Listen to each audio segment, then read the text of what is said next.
We're on the 2011 Knowledge Fest show floor. I'm Solomon Daniels, editor of Mobile Electronics Magazine. We're here in the Mobile Electronics booth talking to Steve Koenig, who's the Director of Industry Analysis for CEA. How you doing? Very good. Thank you for having me. Wow, so we saw your presentation, and boy, if I'm a car stereo retailer, I'm hearing that, while things sort of look good overall for CE, doesn't look so great for the core car stereo aftermarket, does it? Well, I would change that perspective a little bit, and because I do see a great deal of opportunity for the 12-volt business and the aftermarket in particular. I think what's different this time around is that some of that opportunity may not be where people are used to looking. So there are a number of connected mobile devices that consumers are bringing into the vehicle that's really creating a wealth of opportunities from an integration standpoint, a connectivity standpoint, for solutions here in the aftermarket. And it goes well beyond just brackets and other connectors and cables and accessories. I'm talking about brand new products like Pioneer's app radio, powered by AHA radio. These are meaningful solutions that consumers are really looking for, because in this economic environment, consumers are holding on to their vehicles more.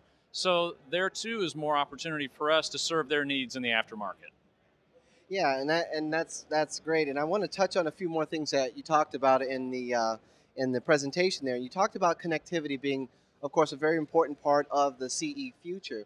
One of the things you mentioned is more spectrum is needed. And so, can you explain a little bit about how spectrum works with us for people who don't understand that? Sure. Well, the battle for spectrum is quite important, and here's why. Because we have more and more consumers coming online via mobile connected devices. These are primarily tablets, wireless phones, smartphones.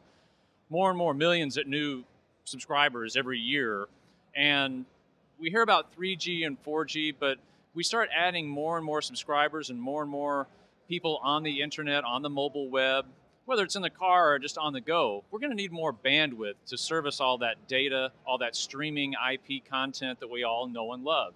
And again, this goes beyond Twitter and Facebook. I'm talking about real business models, m-commerce, a lot of the streaming media like internet radio in the vehicle and so forth. This is all takes bandwidth. So we can't just make it up like the Fed might want to print money. We have to get it from somewhere else. And so what CEA is advocating for is really to take some of the spectrum that's been allocated to over-the-air TV broadcasts and allocate that to wireless broadband.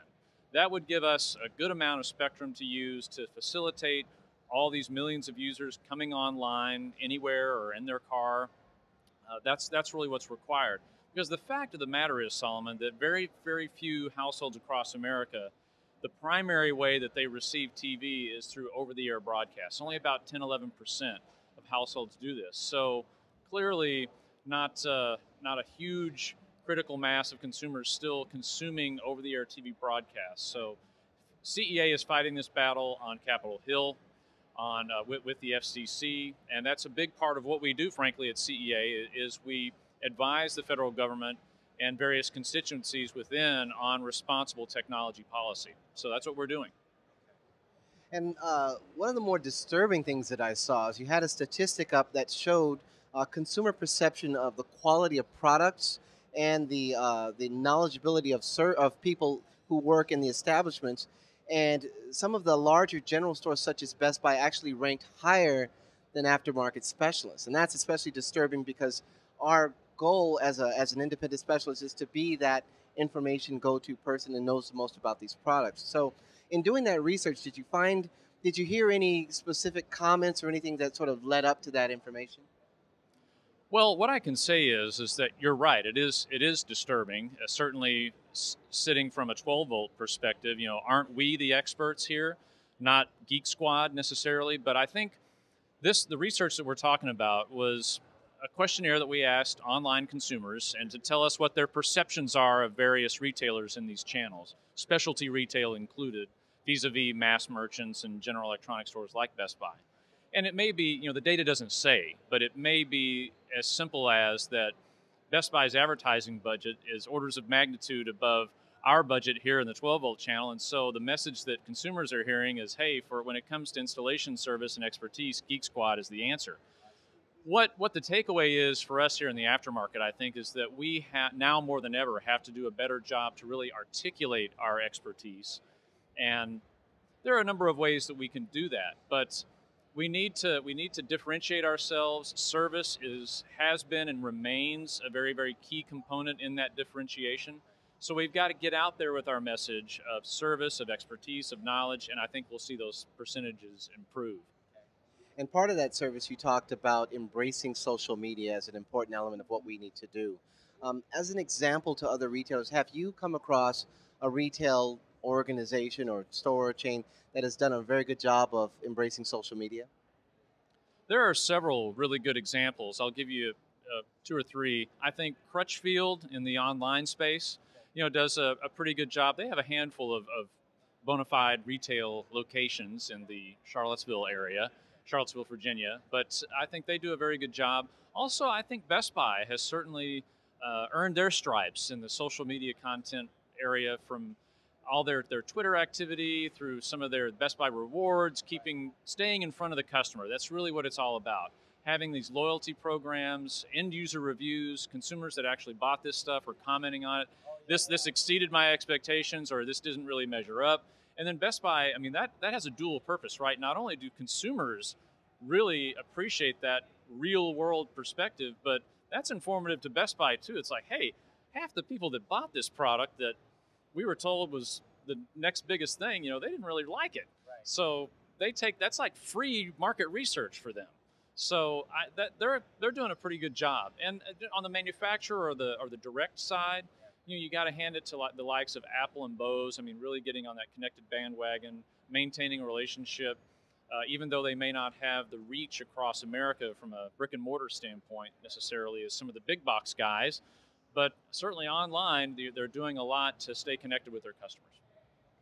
And then getting back to that customer experience, uh, we're starting to see this more and more, and it's not necessarily just with smaller retailers. People will, find out about something online. They'll go into the store to get the hands-on experience, get a little bit more information from the people at the store, and then they'll go back and buy it online. And so, how do we get retailers to sort of keep their hooks in people to keep that buying experience in store? Is that possible, or do we end up in a situation where, as specialists, installation is our only weapon? It's a great question. And to some extent, there's only so much you can do if a consumer's made up his mind that he's going to shop you and just go online. There's only so much you can do. But there is there are strategies that we can employ to help us capture that sale. And I think that we talked about service being very important, but also the demo. And I think creating an inviting and welcoming, but also engaging showroom atmosphere and being able to articulate these various systems pertinent to in-vehicle technology, talking about amps and speakers and head units and how this stuff comes together, really being able to demo that.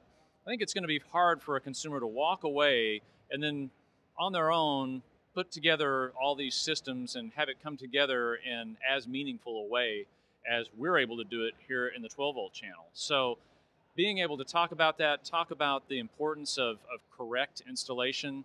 There's a rising tide of DIY people out there, not just home improvement, but all kinds of things. So being able to say, look, this is something, leave it to us, we're the experts. It's not going to break the bank, and it's going to be done correctly. We guarantee it, so to speak. And I think the other aspect of this is convenience. So consumers have less and less time. I mean, we're not being able to invent more hours in the day. So any kind of a solution provider that can say, look, I can take care of this for you. I can save you time. It's not going to cost a lot. Those are messages that are going to resonate with consumers. Even though they may be able to save $20 online, they've still got to deal with the packages when they show up. They've got to figure out how to put it in the car. They don't want to hassle with that. That's an open door for the 12 volt community to step in and claim that sale. Now let's talk about the future. Being that to the point you brought up with connectivity and integration are some of the two big buzzwords, especially going into CES 2012. On that connectivity side, currently what we're seeing is connectivity coming to the vehicle through having a smartphone connected to a head unit to allow access there. Do you see any other iterations of connectivity in the vehicle other than a connected smartphone? Sure, we're starting to see some at Knowledge Fest, aren't we? With TomTom's P&D announcement just yesterday that it's going to use apps and it's going to have a built-in AT&T wireless connection. Also, you think about the rear view mirror, safety and security, OnStar FMV.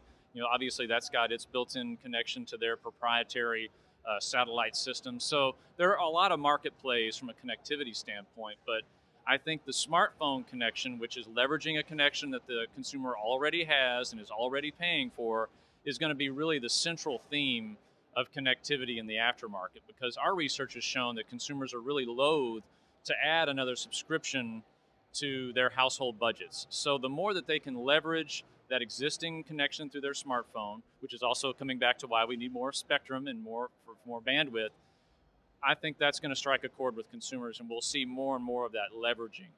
A good example on the OE side is Ford Sync. They use the connection with your phone to interoperate with the onboard systems for Ford Sync. So again, a very central theme in connectivity for the vehicle is the smartphone. Well, great. Well, we appreciate your time. I appreciate you stopping by. A great presentation today. Thank you very much. Thanks for having me.